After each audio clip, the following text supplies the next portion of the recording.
Well, this is firstoffthebike.com's unofficial course preview for Geelong 70.3. Unofficial, unrehearsed, uncensored, unannounced. I'm here with Jimmy Mundy. I'm Phil Rockney. We'll be taking you all the way through the great course that is Geelong down here. And Jimmy, when you're doing a 70.3 race, there's a couple of things you might want to get right off the bat. For sure, Phil. Some great points to start with is nutrition. Really important that when you go out on that race day, make sure that you have planned what you're going to take on that day. It should be rehearsed. It should be in training. The day itself should only just be a little bit longer in the sense of a session than what you're normally used to. Don't take something on race day you have not had in the past. So have your nutrition plan organised, ready from that point on. Also, make sure that you've dosed your effort. It's a long day out there. You can't go screaming out of T1 on the bike like a rock star only to come back chewing the handlebars. Make sure that you are dosing your effort as you get around. They're the sorts of things that are going to be crucial out there on the 70.3 course. Jimmy, let's take a look at it. Let's go out to transition. Love your work, Phil. Let's make it happen.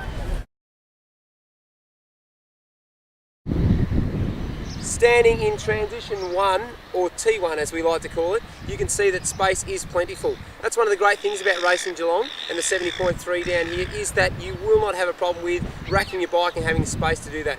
From the swim exit, we've got about a 200 metre run to actual T1, but you can see from the space around me that you will have no problem at all in getting a spot on the day. And speaking of water, I think I can hear Phil. Phil, is that you? Yes, I think it's Phil. I think it's coming out of the water right now. Let's go over and check it out.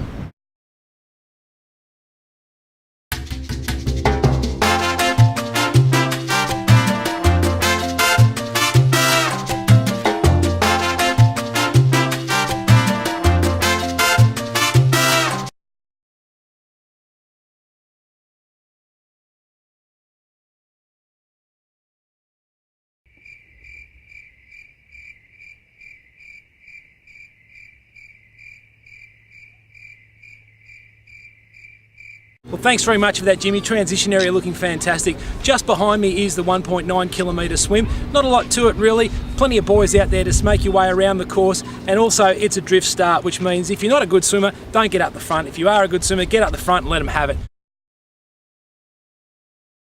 We're at the back of the bike course here, and you can see this nice gentle hill behind me.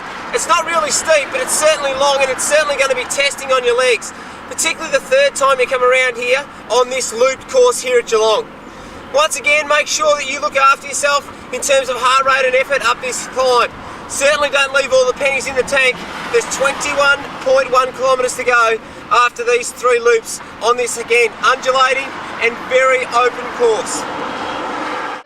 This is it. This is the climb. This is the cheesy voiceover where we talk to you about how tough this climb is. We've got some dramatic music in the background, and you can see there Jimmy labouring up the climb. We tossed a coin to see who'd actually get to do this, and he was the one who got it. But certainly it is a good climb, and a tough one at that after you do it a couple of times. So make sure you dose your effort, as we've been saying through this whole epic. Also, just think about too that what goes up must come down. So the descent on this one's pretty cool. A nice way to rest your legs as you are coming down.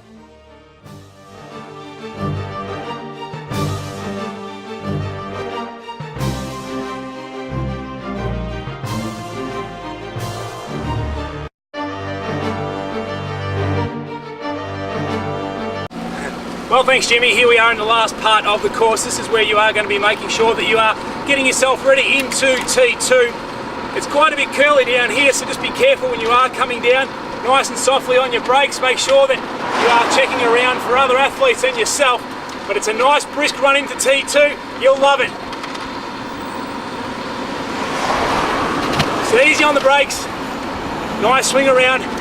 Take a look out to your right. You can see what's going on behind us. Is all this area here is where the transition area is. So just keep your head up, keep your eyes about you, and have a nice roll in. But this is the last part of the bike course now. You can see we're going to swing into the right-hander, get down to the bottom of the course and line ourselves up just as soon as we get around the ice cream truck, which at the moment looks pretty good, Jimmy, I must say. But it's a nice even swing, and then what you do is just come into the low-lying area here at Eastern Beach, which will serve as the transition area. Well, here we are, Jimmy. 21.1 kilometres of fun for our athletes as they get out of T2 onto the run. And it's not a run for those with a faint heart. Absolutely not, Phil. As soon as you get past the transition area, you come into a very rolly section. You'll see a couple of the hills. We'll highlight a couple of those hills for you as we go around the course. What people need to be mindful of out here is it's really well protected. The gardens are beautiful. Lots of old trees, but that in itself means that there's not a lot of wind. So you're not going to get a lot of cooling factor from the wind itself. What you are going to get is a little bit of shade around the course, but that's about it. So you really want to make sure that your nutrition plan includes that hydration plan, and if you're going to put water on yourself to keep yourself cool, that you've got that on the go right from the start. Yeah, you're absolutely right. And one place you will make sure that you need to run past is the gun club, baby! Don't forget to pull the trigger. After leaving T2, Phil, our first test comes as we make our way up this slight little pinch. It's nothing major at all. You just need to be mindful when you're racing here to keep that heart rate at that prescribed heart rate you've chosen for the run. Don't do anything silly. Remember, the most consistent run, consistent heart rate that you can provide for yourself on that run will give you the best result. Okay, so we're at the back of the course now, just to give you a little bit of a look at what we were talking about on the day. Things are slightly different right now. We're running on the road. On the day itself, you'll be over to the path just to my right. You can see behind us, though, there is some shaded areas. That's all well and good, but it is well protected because of those trees. So just be mindful of that on race day. Make sure you've got that nutrition plan working. Make sure that you're finding a way to keep yourself nice and cool. Whether it be using water, putting it on yourself, or just making sure you keep that hydration going in from the start of the run all the way to the finish. You'll also see it's nice and rolly. It's not flat. Right, so don't have in your mind that you're coming here to race and run on a flat course. It is quite rolly and hilly out the back. Bang! Well, Jimmy, that was the unofficial, unrehearsed, uncensored, incomprehensible, unannounced 70.3 Geelong course preview for version 2.0. Thanks very much for being with us. It's been a big day. Just remember, if you are out there, stick to your plan. Keep everything on the slow burn as you go through. And from all of us here at First Off the Bike, good luck and have a great day out. Thanks, Phil. Thanks very much for having me. And I reiterate Phil's words. Good luck out there. Enjoy the day and stick to that plan. Have a great day.